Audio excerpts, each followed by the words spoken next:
Assalamualaikum warahmatullahi wabarakatuh. Perkenalkan, nama saya Muhammad Tulus Pekarti, anggota dari kelompok 4, akan menyampaikan hasil diskusi kami mengenai resiko perubahan tingkat bunga. Karakteristik resiko perubahan tingkat bunga.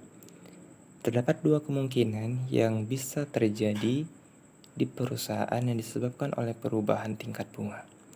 Yang pertama, resiko perubahan pendapatan, di mana pendapatan bersih perusahaan atau hasil investasi dikurangi biaya mengalami perubahan, di mana hasil yang didapatkan berkurang dari apa yang diharapkan sebelumnya. Yang kedua, resiko perubahan tingkat pasar, di mana perubahannya adalah menjadi lebih kecil atau nilai pasarnya mengalami penurunan. Resiko perubahan pendapatan. Perubahan tingkat bunga bisa menyebabkan perubahan pendapatan perusahaan menjadi lebih kecil. Resiko yang dihadapi perusahaan berkaitan dengan perubahan pendapatan, yaitu 1. Resiko penginvestasian kembali. 2. Resiko pendanaan kembali. Resiko penginvestasian kembali. Aset, obligasi dengan jangka waktu 1 tahun, bunga 12% per tahun. Pasifa, obligasi jangka waktu 2 tahun dengan bunga 10% per tahun selama 2 tahun. Adapun resiko yang dapat terjadi. Pada tahun pertama, perusahaan memperoleh penghasilan sebesar 12% dan kewajiban sebesar 10%, sehingga perusahaan memperoleh spread atau keuntungan sebesar 2%.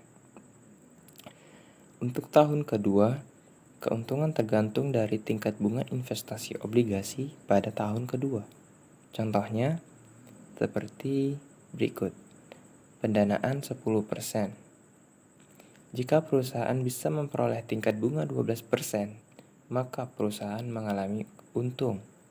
Namun, jika tingkat bunga penginvestasian kembali pada tahun kedua menjadi turun 8%, maka perusahaan akan memperoleh kerugian sebesar 2%. Yang kedua, resiko pendanaan kembali. Aset.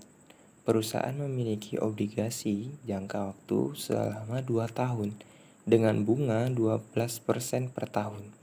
Untuk pasifa, perusahaan memiliki obligasi dengan jangka waktu 1 tahun dan dengan bunga 10% per tahun. Di mana pada tahun pertama perusahaan mengalami tingkat keuntungan 12% dikurang 10% menjadi 2%. Dan di tahun kedua tergantung tingkat bunga obligasi yang berlaku. Jika bunga pendapatan sama sebesar 10%, maka diperoleh keuntungan 2%. Jika bunga 14%, maka rugi 2%. Resiko perubahan harga pasar. Perubahan tingkat bunga bisa menyebabkan perubahan nilai aset pasar dan atau kewajiban yang dipegang oleh perusahaan. 2. Jika tingkat bunga naik, nilai aset atau kewajiban akan turun dan sebaliknya. Dan terakhir, jika penurunan nilai aset lebih besar dibandingkan dengan penurunan dan kewajiban, maka perusahaan mengalami kerugian dan sebaliknya. Baiklah, selanjutnya akan dilanjutkan oleh saudara Aditya Hermawan. Mengalami tingkat keuntungan 12% dikurang 10% menjadi 2%. Dan di tahun kedua tergantung tingkat bunga obligasi yang berlaku. Jika bunga pendapatan sama sebesar 10%, maka diperoleh keuntungan 2%. Jika bunga 14%, maka rugi 2%. Resiko perubahan harga pasar. Perubahan tingkat bunga bisa menyebabkan perubahan nilai aset pasar dan atau kewajiban yang dipegang oleh perusahaan. 2. Jika tingkat bunga naik, nilai aset atau kewajiban akan turun dan sebaliknya. Dan terakhir, jika penurunan nilai aset lebih besar dibandingkan dengan penurunan dan kewajiban, maka perusahaan mengalami kerugian dan sebaliknya. Baiklah, selanjutnya akan dilanjutkan oleh saudara Aditya Hermawan. Baik, selanjutnya kita akan menjelaskan metode penilaian kembali atau repricing model. Nah, di sini kita melihat tabel aset dan pasifa. Nah, di sini kita akan menjadi pedoman kita dalam menghitung repricing. Yang pertama, kita akan mengidentifikasi dan mengelompokkan aset atau kewajiban yang rentan terhadap perubahan tingkat bunga, yaitu aset atau kewajiban yang harus dinilai ulang jika tingkat bunga berubah. Yang kedua, menghitung gap antara aset yang sensitif dengan kewajiban yang sensitif terhadap perubahan bunga, dan menghitung perubahan pendapatan jika tingkat bunga berubah. Di sini kita mengidentifikasi dari sisi aset neraca, di sini yaitu pinjaman di pasar antar bank satu hari sebesar 2 miliar. Aset sebesar 2 miliar tersebut akan dinilai kembali atau di reprice jika bunga harian berubah. Dari sisi pasifanya, meminjam di pasar antar bank satu hari sebesar 3 miliar bunga rata-rata sensitif liabilities atau RSL harian sebesar 3 miliar. Kewajiban sebesar 3 miliar tersebut akan dinilai kembali repris jika bunga harian berubah. Menghitung GAP RSA dengan RSL. GAP yaitu 2 miliar dikurang 3 miliar sama dengan min 1 miliar. Misalkan tingkat bunga meningkat sebesar 1%, misal dari 10% menjadi 11%, maka pendapatan bank tersebut berubah sebesar perubahan pendapatan, yaitu GAP dikali delta bunga sama dengan min 1 miliar kali 0,01 sama dengan min 10 juta. Dengan menggunakan cara yang sama, kita bisa memperluas kelompok periode dari 1 hari menjadi 3 bulan, 6 bulan, 1 tahun, 5 tahun, dan lebih dari 5 tahun. Contohnya, GAP atau disebut juga sebagai kumulatif GAP, KGAP, satu tahunnya, RSA dengan RSL bisa dihitung sebagai berikut ini, yaitu KGAP sama dengan RSA sama dengan RSL, sama dengan 23 miliar kurang 26 miliar sama dengan min 3 miliar. Dalam beberapa situasi, kita ingin menghitung rasio GAP terhadap total aset. GAP rasio bisa dihitung sebagai GAP dibagi total aset. Dalam contoh di atas, GAP rasio adalah GAP rasio yang sama dengan min 3 miliar per 41 miliar sama dengan min 0,073 atau min 7,3%. Di sini kita dapat mengetahui semakin besar GAP, baik negatif maupun positif, maka semakin besar exposure bank atau suatu perusahaan terhadap risiko perubahan tingkat bunga. Jika GAP suatu bank negatif, maka kenaikan bunga akan merugikan bank tersebut. Sebaliknya, jika GAP suatu bank positif, maka kenaikan bunga akan menguntungkan bank tersebut. Perubahan tingkat bunga yang berbeda untuk aset dan kewajiban. Yang pertama, contoh di atas mengasumsikan perubahan tingkat bunga yang sama untuk aset dan kewajiban. Dalam beberapa situasi, perubahan tingkat bunga untuk aset dan kewajiban bisa berbeda. Jika hal itu terjadi, efek perubahan tingkat bunga terhadap bunga perubahan pendapatan dan perubahan biaya bisa dihitung satu persatu. Baik, selanjutnya ialah pengukuran risiko perubahan tingkat bunga, metode jangka waktu atau maturity model. Metode repricing memiliki kelemahan karena tidak memperhatikan efek perubahan nilai pasar dari perubahan tingkat bunga. Dalam beberapa situasi, metode yang memperhatikan efek perubahan nilai pasar penting untuk diperhatikan. Misalkan, suatu bank membeli obligasi dengan tujuan untuk investasi. Dalam situasi tersebut, bank akan mencatat nilai historis obligasi tersebut di neracanya. Bank memperoleh pendapatan hanya dari kupon bunga yang akan dibayarkan. Metode repricing akan lebih sesuai dipakai dalam situasi tersebut. Misalkan bank lain membeli obligasi dengan tujuan untuk memperoleh keuntungan melalui trading. Dalam situasi tersebut, bank akan mencatat nilai obligasi di neracanya berdasarkan nilai pasar di obligasi. Karena itu, nilai pasar obligasi akan dievaluasi praktis setiap harinya. Jika nilai pasar obligasi lebih kecil dari nilai belinya, bank tersebut akan mengalami kerugian. Dan sebaliknya, jika nilai pasar obligasi lebih besar dari nilai belinya, maka bank akan mendapat keuntungan. Metode pengukuran risiko perubahan tingkat bunga yang memperhitungkan perubahan nilai pasar akan lebih sesuai dalam situasi tersebut. Pada tabel yang dapat kita lihat pada slide, misalkan tingkat bunga yang berlaku atau yield sama dengan 15%, harga pasar akan sama dengan nilai nominal dalam situasi ini. Bank tersebut memiliki aktiva dan pasiva sebesar 20 juta. Jika tingkat bunga yang berlaku meningkat menjadi 17%, apakah yang akan terjadi? Jawabannya kita dapat melihat tabel yang terdapat di slide, di mana nilai obligasi pada sisi aset dan pinjaman mengalami penurunan. Penurunan nilai aset lebih besar dibandingkan penurunan nilai pinjaman yang mengakibatkan kerugian. Modal saham harus menanggung kerugian tersebut. Akibatnya, nilai saham berkurang dari 2 juta menjadi 513.403 ribu rupiah. Kerugian yang terjadi sekitar 1,5 juta. Dan jika tingkat bunga naik menjadi 18%, maka modal saham bank akan menjadi negatif, yang artinya bank mengalami kebangkrutan. Kebangkrutan itu bisa dialami jika bank atau perusahaan tersebut mempunyai ketidaksesuaian jangka waktu antara aset dengan kewajiban, atau disebut juga dengan maturity mismatch. Jangka waktu aset adalah 10 tahun dan 20 tahun, di mana waktu tersebut jauh lebih panjang dibandingkan dengan jangka waktu pinjaman, yaitu 2 tahun.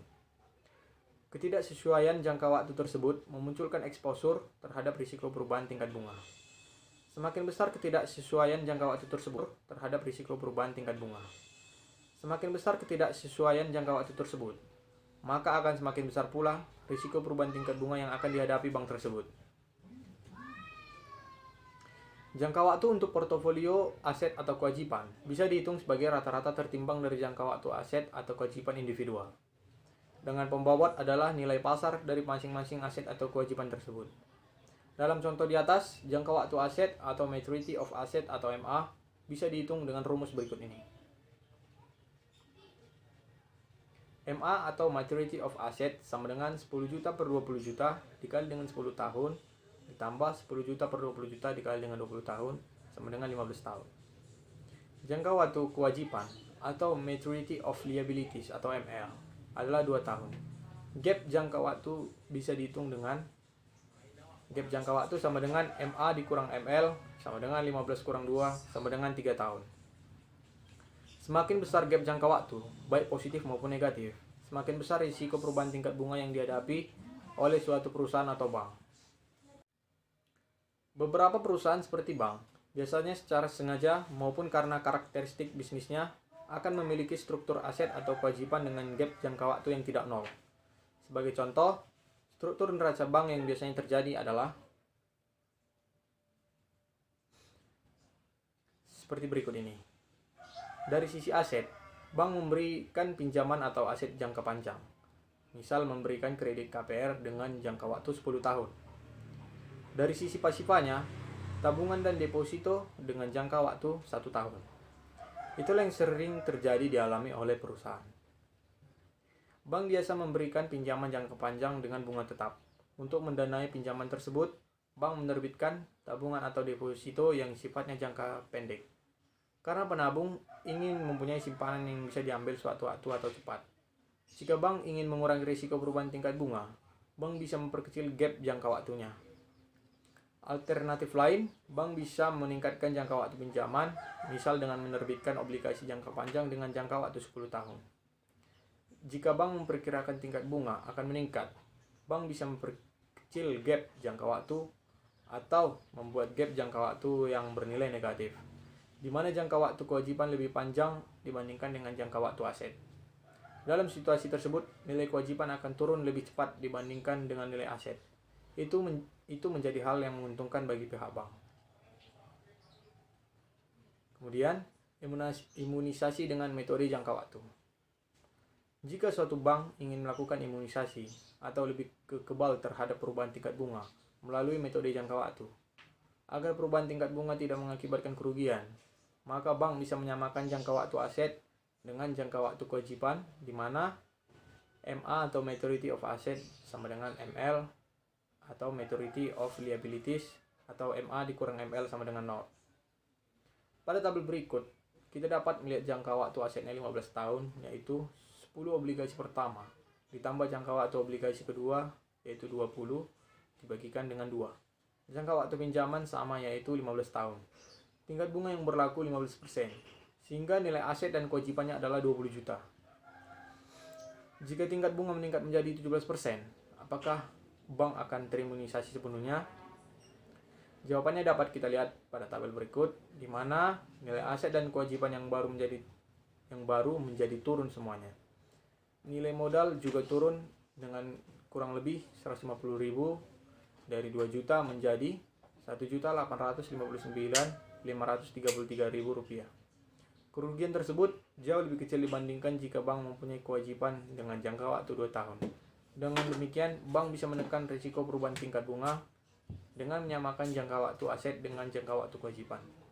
Tetapi, bank tidak bisa sepenuhnya mengimunisasi risiko perubahan tingkat bunga hanya dengan menyamakan jangka waktu aset dan kewajibannya. Itu yang menjadi kelemahan dari maturity model. Baik, selanjutnya akan dibacakan oleh Saudara Maulana Yusuf Hidayat. Baik, selanjutnya adalah pengukuran risiko perubahan tingkat bunga. Metode durasi atau duration model. Kelemahan dari metode jangka waktu tidak memperhitungkan aliran kas yang muncul sebelum jatuh tempo. Metode durasi digunakan untuk mengurangi kelemahan metode jangka waktu.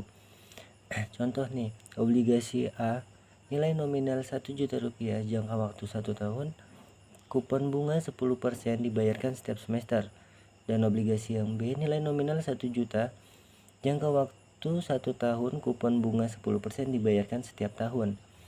Kedua obligasi mempunyai jangka waktu 1 tahun. Jika yield naik menjadi 15%, berapa nilai obligasi tersebut?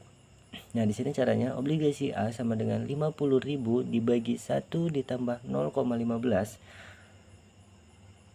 pangkat 0,5 ditambah 1.050.000 dibagi 1 ditambah 0,15 pangkat 1 dan hasilnya 959.669. Dan obligasi yang B caranya adalah 1.100.000 dibagi 1 ditambah 0,15 pangkat 1 dan hasilnya adalah 956.522. Perhitungan durasi. Durasi bisa didefinisikan sebagai rata-rata tertimbang jangka waktu aliran kas dengan pembobot proporsi present value dari setiap aliran kas tersebut. Nah, kalian bisa lihat tabel di sini. Catatan 5% adalah 10% dibagi 2 karena bunga dibayarkan setiap semester. Dan tabel selanjutnya kalian bisa lihat. Lalu, durasi untuk obligasi A bisa dihitung sebagai berikut ini. Lihat kolom 5. 47.619 dibagi 1 juta dikali setengah ditambah 952.381 dibagi 1 juta dikali 1 dan hasilnya adalah 0,9762 tahun. Dan untuk obligasi B, durasi bisa dihitung sebagai berikut. Lihat kolom 5. Di situ 1 juta dibagi 1 juta dikali 1 dan hasilnya adalah 1 tahun. Obligasi X dan Y. Obligasi X perinciannya nilai nominal 1 juta, jangka waktu 5 tahun, kupon bunga 10%. Dibayarkan setiap tahun. Dan obligasi yang Y nilai nominal 1 juta, jangka waktu 5 tahun, kupon bunga 10% dibayarkan setiap semester. Hitung durasi masing-masing obligasi tersebut. Obligasi konsol adalah obligasi yang tidak mempunyai jatuh tempo. Obligasi tersebut berjanji membayarkan bunga selamanya.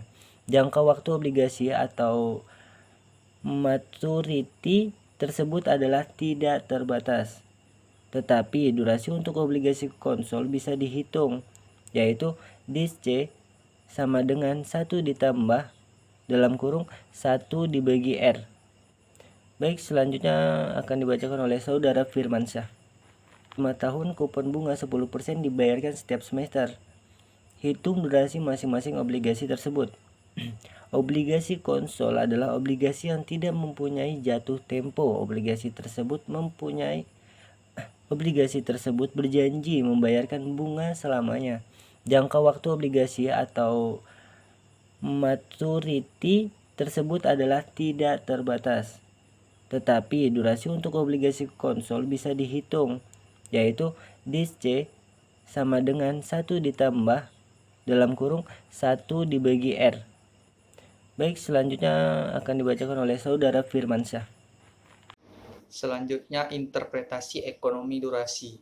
Hubungan antara durasi dengan perubahan harga dirumuskan dengan dP per P sama dengan negatif D dikali DR dibagi 1 plus R. Atau kondisinya D dibagi 1 plus R. Bisa diringkas menjadi modification duration atau disingkat MD, sehingga dP per P sama dengan negatif MD dikali DR. Perubahan bunga mempunyai bentuk nonlinier, sedangkan durasi mengasumsikan perubahan yang bersifat linier. Penyesuaian konektivitas bisa digunakan untuk meningkatkan akurasi metode durasi. Sebagai contoh, ada obligasi dengan nilai nominal 1 juta, kupon bunga 10%, jangka waktu 5 tahun. Tingkat bunga yang berlaku sama dengan kupon, yaitu 10%. Misalkan tingkat bunga naik menjadi 10,1%, berapa perubahan harga obligasi dengan durasi obligasinya adalah 4,1699. Bisa kita cari dengan rumus dP per P sama dengan negatif D dikali DR dibagi 1 plus R. Durasinya tadi 4,1699 berarti negatif 4,1699 dikali perubahan bunga, yaitu tadi dari 10% menjadi 10,1%. Berarti naik 1%, atau bisa ditulis dengan 0,001 dibagi 1 tambah R-nya 10% atau 0,1. Hasilnya adalah negatif 0,003791 atau negatif 0,3791%. Sehingga harga saham turun dari 1 juta menjadi 996.209 rupiah. Penurunannya sekitar 3.791 rupiah.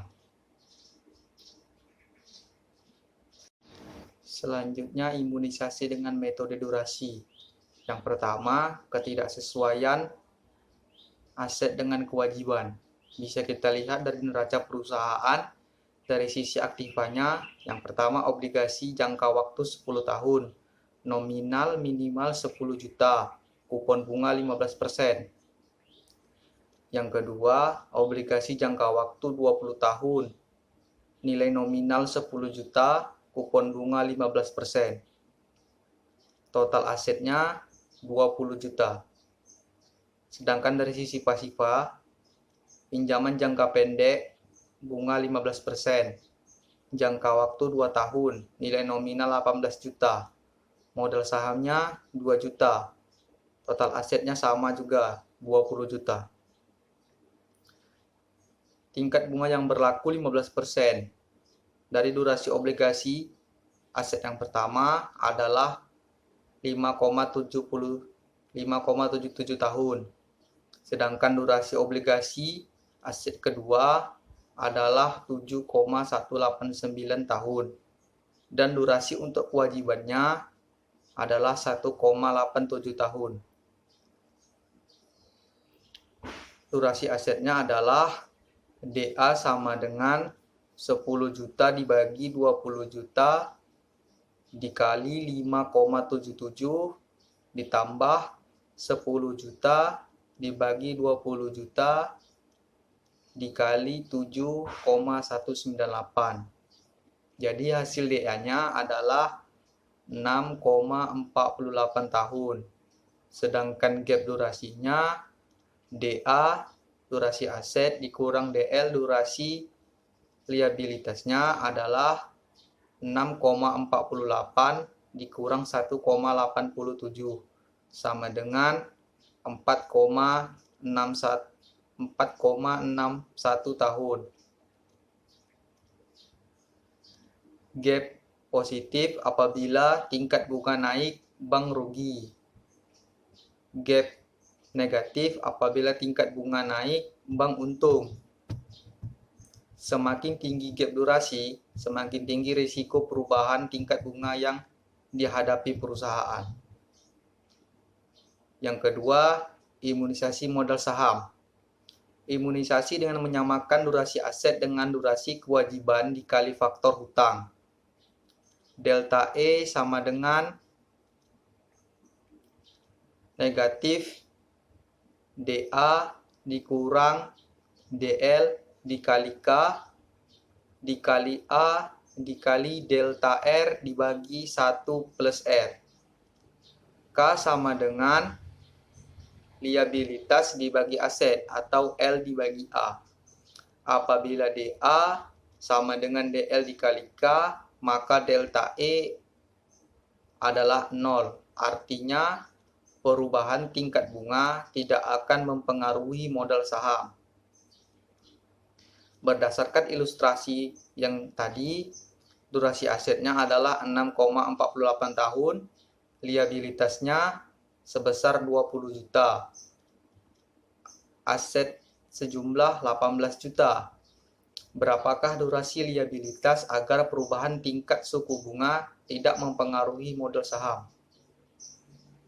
Bisa kita cari DA sama dengan DL dikali K, sehingga K sama dengan L dibagi A.